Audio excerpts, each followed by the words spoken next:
Hi everybody. So I was driving around last night and my blinker started acting weird. Like instead of going bop bop bop, it was going bop bop bop bop bop, like really fast. And in the past, I think that's what it usually does. Like whenever the one of the bulbs is out, and got some new bulbs. When I got some wipers while I was at it too, and I went to go like see about putting the bulbs in. I think it's a different problem entirely. Looks like my blinker fluid is low. So this is my advice to everybody: go out and check your blinker fluid. Make sure you top that off once a year or so. Have a good one. All right. So that little joke aside at the beginning here, blinkers aren't really supposed to have fluid in them. This lens, apparently, I had gone to the car wash with it and was really spraying down the front of the car, getting all the bugs off and stuff that have been there all summer. And apparently a bunch of water had seeped in from this part of the very top into the lens itself, and it filled it all the way up to what you saw like the beginning part of the video there. That's not good, obviously. Whenever I turn the headlights on, this is actually your running light inside here too, like when those orange lights. So that was in the water and it got hot, and because of the difference between like the water temperature and the light bulb temperature, it broke. Like if you get any light bulb hot, it's gonna break. So like later on I was driving that night and I didn't realize what was going on, but like the blinker usually goes pip pip pip pip pip, like a blinker does, like, and it was just going like crazy. So I got out, looked at it that night. I didn't see what the problem was until the next day, and this thing was full. So my job today has been to take this off of the Patriot. And if you've never taken the front turn signal lanes off a Patriot before, it's apparently like the most difficult thing you can do on the whole vehicle, because I had to take the entire front end apart. Basically, you can kind of see here, like the bumper, like this whole like part here in the front, this cover here that goes over your headlights and all that other stuff, just to get this to like slide out, because you can't get to it from the inside at all. And I really wish I'd have like filmed that to show people how to do it. Honestly though, I learned how to do it by watching other people's videos online on YouTube, and helped walk me through it. I think I might have done it the hard way, so I'm kind of glad I didn't film it, because I'd look like kind of a bumbling idiot the whole time. It's kind of my jam. But I figured it out. I got it off, and I'll kind of show you like inside there, like what it took to get into it. So let me go turn this camera around real quick. All right. So very, very basically, I'm gonna try to be fast here because it's like 1,000 degrees outside right now. I had to disconnect this cover back here in that back in the wheel well, and then unhook all this here, and then come around to the front and take all these screws in the top so I could really pull it back out of the way and get to, that's probably not great, get to this piece so that I could slide it out of there and then disconnect this whole thing. The bulb, of course, is broken, so it took a lot to get that out of the thing too. So had I recorded it, you missed a lot of me cussing at myself and just being generally mad at the world, because it's like 100 degrees out here with the humidity, what do they call it, the heat index. So I was not happy at all, but I got it working. I just want to check it again one more time. Oh, I left my key inside. All right, let's see what we got here. Oh.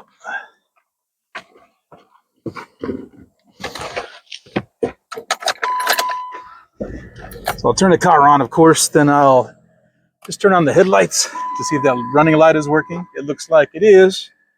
And then try the blinker, and the blinker is blinking as fast as it ought to be. Let's turn this off.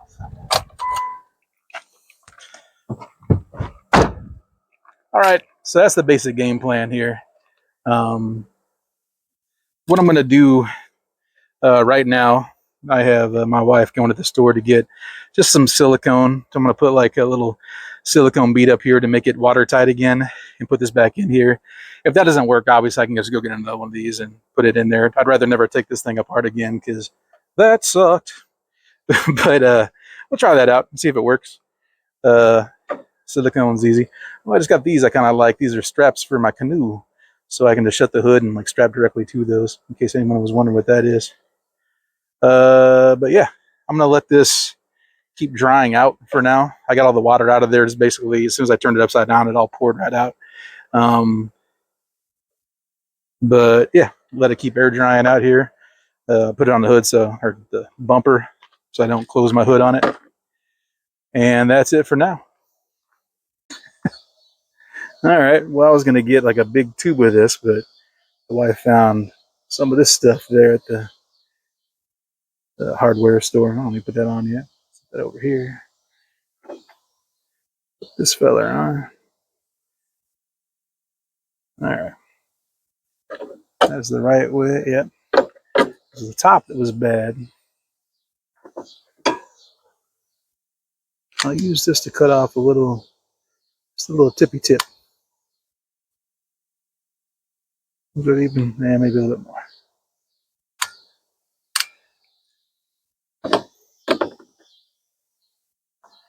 All right. Then I'm just going to gently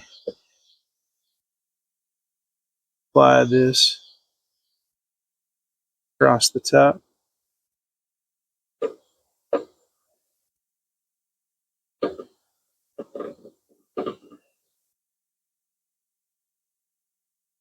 Obviously, I don't want to get any inside there. Or not too much inside there. Enough to, stop all the water from getting in. Most of the water anyway. But nothing on the bulb itself. Should have made a little bit bigger hole, but that's fine. I'd rather have it be, smaller, so it's not just spraying all over the place. Be a little bit more controlled about what I'm doing. I had to really squeeze that though. All right. Set this aside for now and kind of show the camera here how that looks in general. I'm just going to take my finger and kind of run along, get rid of a lot of that excess, and then hopefully not touch the screen of my phone with it or the lens too much. All right. I'm going to go wipe my hand off now and let this cure for a little bit, and I'll be back in a second.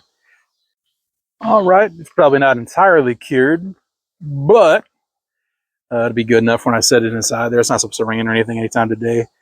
Plus, I had things I wanted to do, and I wanted to drive my car to do it. So I'm going to try to get this together. I'm going to try to do it all in one quick cut, too, so that, I get it done before we lose any of this light here. One of the things I was worried about was this gasket here on the where the bulb hooks up. Looks like that's pretty good, though. So now, I just got to figure out how this goes in, and then turn it to the right so it locks in place. And there it goes. So that's locked in. And then this will kind of slide inside this. There's a couple like places here you can see that it'll slide into the housing itself. So that should all connect. As long as I got it in the right way. And I don't think I do. Yeah, that's right. Okay. The next thing I want to do is there's 3 screws that actually connect the back of the socket to the lens itself, which kind of locks that lens in place. And those are really hard to get to unless you take this front end off. That was kind of the big part of it. I think it's a T7. I'm not sure. It's a little Torx here, but get this one started. Make sure I got the ratchet the right way.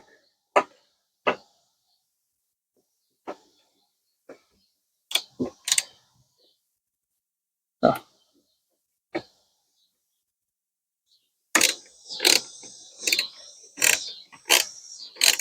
Yeah, as far as tools go, I'm not using anything too fancy here.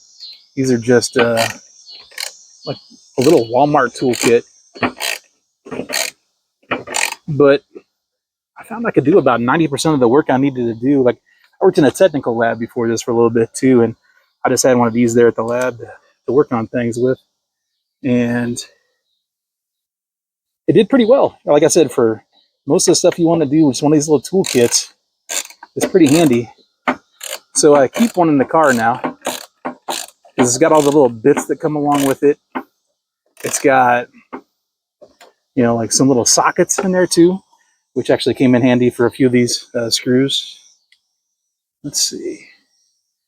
I got one more on the side.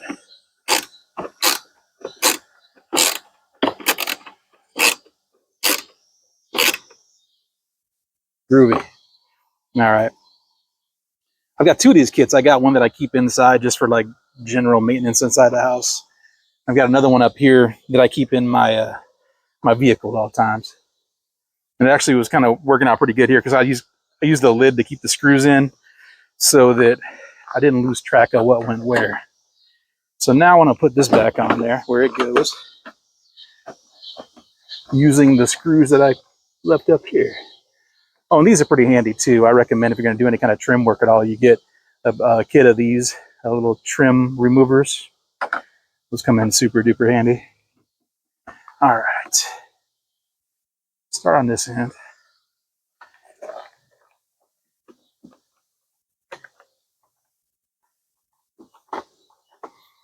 There was nothing to this. I'm not going to try to explain this too much because, like I said, there's videos all over the place for how to do this. And it's pretty straightforward, honestly. Let's see.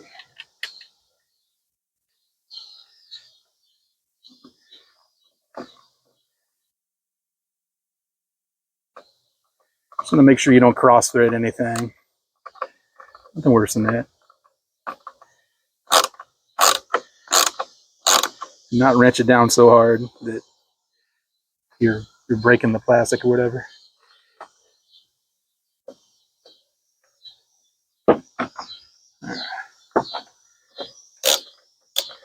I started on that end where it was connected with two screws, and I'm working my way this way just to kind of tighten it up against the frame as I go.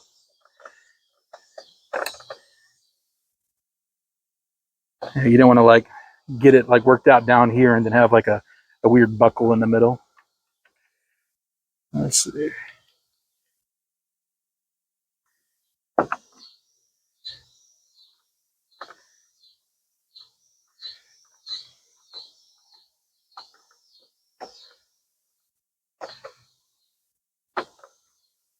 Obviously, this is going back together a lot quicker than it was taking it apart because I have an idea where all these screws go and all the different little clips. I'm about to get here in a second. I'm going to start this by hand just because it's starting to pry out a little bit there.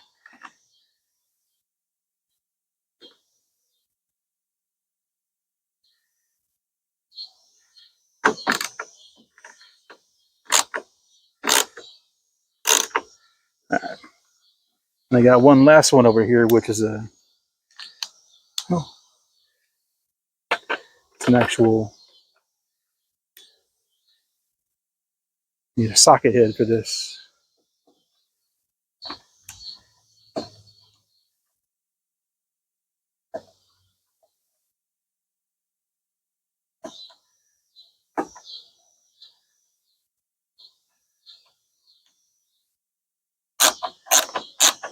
I really like this T-shaped handle because it gives you a little bit more torque. You're trying to like loosen something up or tighten it up. This is exactly what I use to put these canoe straps on. Okay, that's it. I'm a little meticulous about putting all my tools away because, man, I lose a lot of sockets otherwise.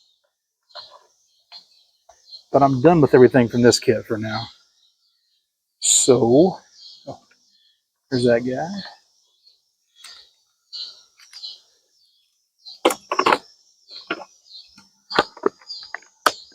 Yep, and all gets put away just like that.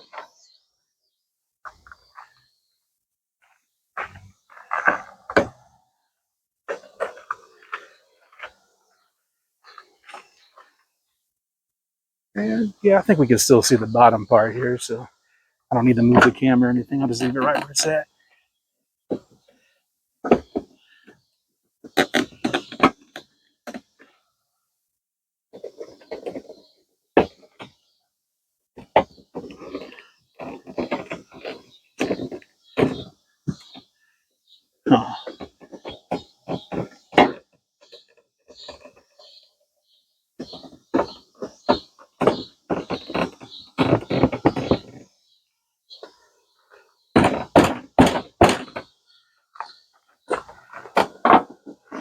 nudge it up there gently as I can. Sometimes gentle doesn't work. That's pretty close. Yeah. I want to make sure it's all, flush with the other panels around there. And let's see where all this stuff goes. Before I reconnect this part, I've got a few to put back inside there. So these trim pieces here, if you see, they have a pin that goes inside this other part right here. And the way it works is that whenever you push it in, it like pops it out, kind of like just a wall linker, effectively. So let me see here if I can feel where that goes inside.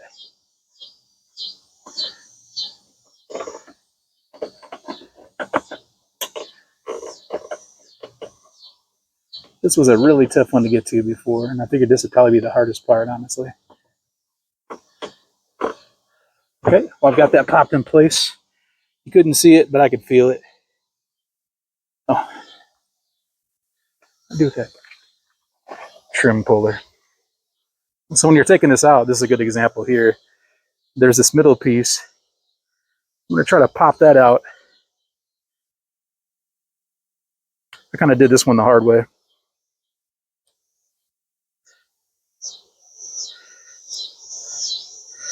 So, trying to show you here, but I can't really tell where the camera's even pointing at this point. But you're wanting to really pull this middle part out first. Like you can get a little screwdriver to pop it up and then work this tool inside there. Or, kind of like I just did, work the tool in there. And then just kind of gently pull it out like I did. Like nothing I do looks too gentle, I'm sure, but especially I got sweat in my eyes right now. Gross. All right, I don't need that one quite yet, but it was a good example to show you how those work. Get this one ready to put into. I got to climb under the car for these. So one more of these goes inside there. I'm going to start it by hand first.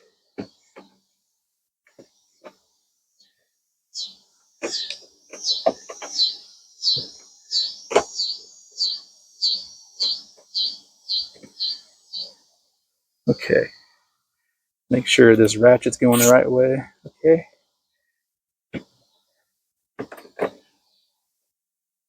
Yeah. I made sure, like by hand, like by feel, that I wasn't cross-threading it. And you could tell, like if it's going in kind of rough, it hits a certain point that's really hard to turn. You've got to cross-thread it. So you just really need to back it out at that point. Start over. Because you don't want to keep cross-threading it and just get all the threads all messed up. It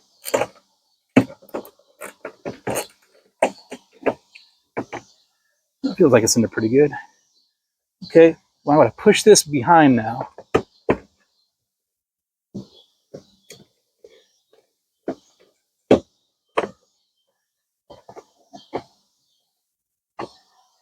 And if you want to really get it back behind there easier, you can use this trim tool to kind of pry it back. Oh, maybe it's facing the right way.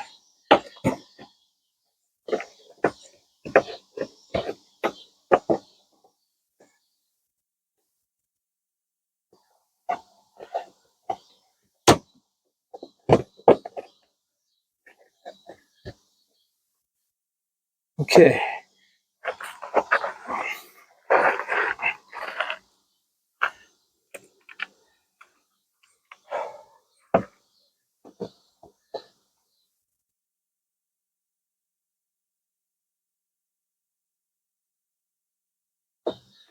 I don't have it entirely behind there yet. Let's get rid of this.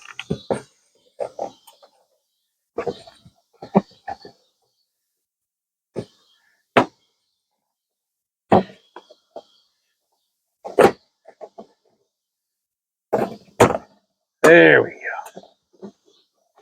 Now we're cooking with Crisco.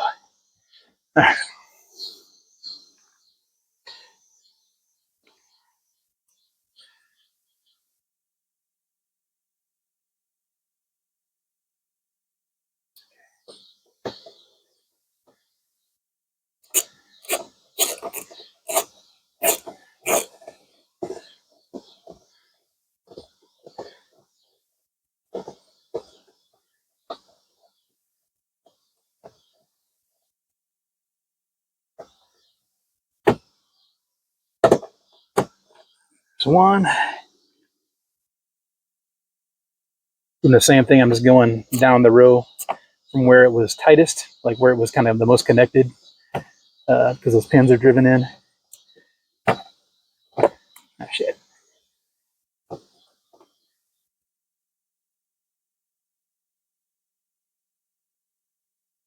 It's just going right in the plastic, so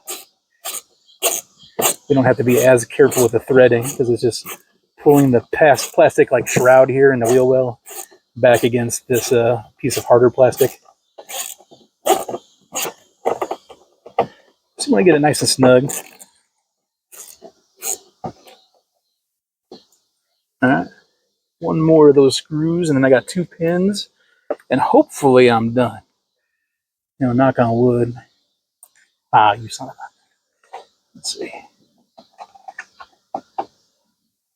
This is the part you missed earlier, me taking it off, just randomly cussing at things, like turning into my grandpa.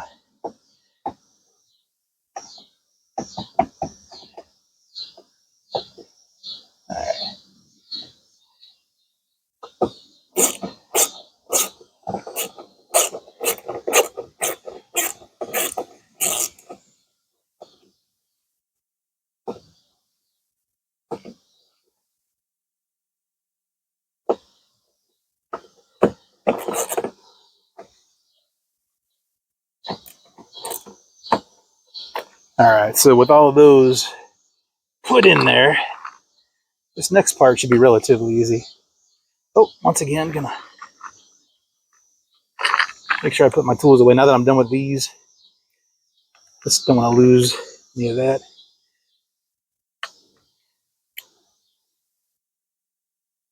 Goes there. This goes here. Okay.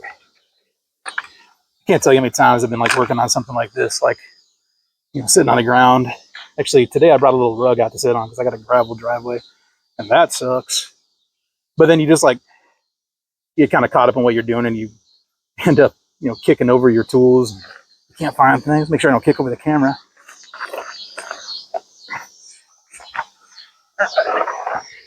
I got 2 down here.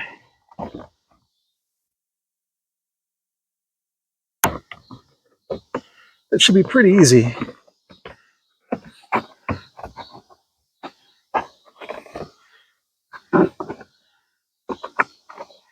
There's one of them.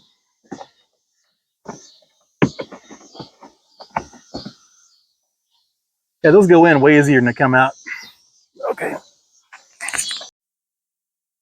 Oh, there it is. There's a finished product there. Everything is all buttoned together. Everything is lined up pretty well. I've got that bead of silicone in there that'll keep it watertight in the future. It's lined up pretty good. You can see underneath there, like where all the screws I put in were. They're out right here on the outside edge. Underneath were the 2 pins I put in.